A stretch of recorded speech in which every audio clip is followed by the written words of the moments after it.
Eh bien, effectivement, vous avez pu l'entendre, j'ai la joie de recevoir le célébrissime Yves Régnier, qui est venu nous confier un petit peu les nouveaux horizons de sa destinée sur notre ligne directe de l'amitié des 01 45 24 7000.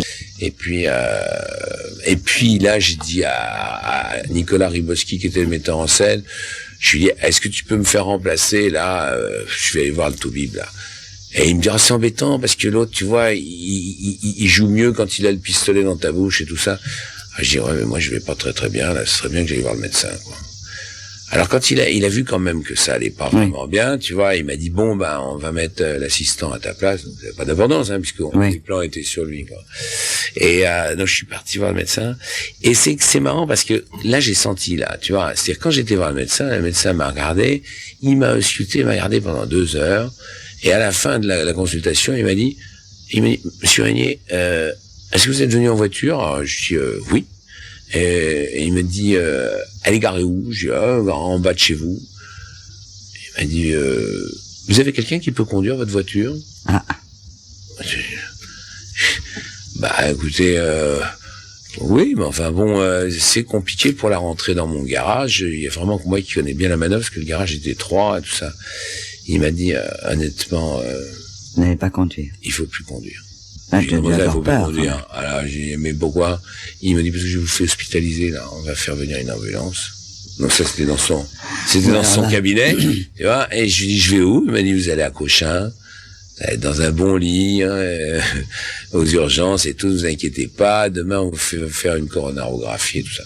Et donc, je me suis retrouvé, je devais aller dîner, tu vois. Donc, le dîner, je me suis retrouvé seul dans mon lit avec des tuyaux partout, dans le nez, dans le pif. Non, tu n'as pas eu peur, là, non plus. Dans le cul et tout. Et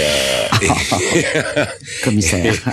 Et donc, non.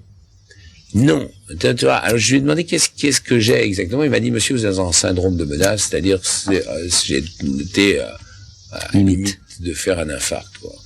Je pourrais le faire, quoi, à tout moment. Et un infarct balèze, un gros truc, quoi. Et donc voilà. Et quand le médecin est venu me voir, et après avoir vu ma coronarographie, ils faisaient tous des gueules de 10 pieds de long, tu vois. Bon, là, déjà, tu commences à te dire que ça va pas très bien. Et là, les mecs m'ont dit, là, donc, j'ai vu le médecin, Ganchbach, qui était, le gars qui m'a opéré, je lui dis, il me dit, il faut passer par la thérapeutique chirurgicale, on peut pas vous donner de médicaments. Je dis, mais pourquoi? Je dis, moi, je veux bien que vous me fassiez un petit ballonnet, un petit truc qui me les détendre. Je prendrai mes médicaments. Je serai sage, je ferai plus le con et tout. Et il me dit, vous avez quel âge, monsieur? Je dis, mais j'ai 49 ans. 49 ans et 6 mois, j'aurai 50 ans au mois de septembre. Et là-dessus, il me regarde très sérieux et il me dit, eh bien, je crains que vous ne voyiez pas votre 50e année. Oh là.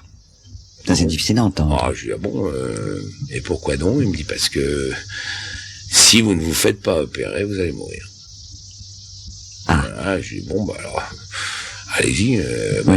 C'est pour quand? Alors, je dis, quand est-ce qu'il faut que je me fasse opérer? C'est urgent, il faut que je fasse maintenant. Il me dit, si vous étiez mon fils, je vous opérerais demain matin. Bah, je dis, bah, je suis votre fils. Voilà, opérez-moi. On est parti. Alors, qu'est-ce qui se passe dans une nuit comme ça, la veille? Est-ce que tu revois écoute, je sais pas, est-ce que tu mets la radio, est-ce que tu as envie d'écouter Macha Béranger? Je suis pas sûr. Non, tu réfléchis, tu gamberges, tu te demandes ce que tu as fait dans ton existence. Tu fais un petit bilan, là, mental. Tu fais un petit retour et tout ça, puis tu te dis, bon, bah, quand même, si je suis là, c'est quand même quelque part de ma faute, quoi. C'est moi qui ai poussé un peu, qui ai tiré, qui ai fait ce qu'il fallait pour être là, quoi, tu vois. Voilà. Donc, j'ai fait un vœu. J'ai dit, bon, bah, si je m'en sors, si je sors vivant de ce truc-là, ben, je ne toucherai plus un clope. Et tu n'as jamais retouché une cigarette? Non. Jamais? Non, jamais. Ah, donc, le vœu a été respecté? Le vœu a été respecté, ouais. Et puis, j'ai vraiment mis une croix sur pas mal de choses, tu vois, tout en faisant des choses qui m'intéressent. Je fais de la plongée, moi, je continue à faire de la plongée sous-marine, alors que je suis triple ponté, mais je veux dire, tu vois, mais je fais pas trop de conneries, quoi. Puis j'essaye de moins m'énerver qu'avant, moins me stresser, enfin, voilà. Tu ris beaucoup toujours, ça c'est... Je ris beaucoup, c'est une très bonne thérapeutique. C'est un très bon médicament.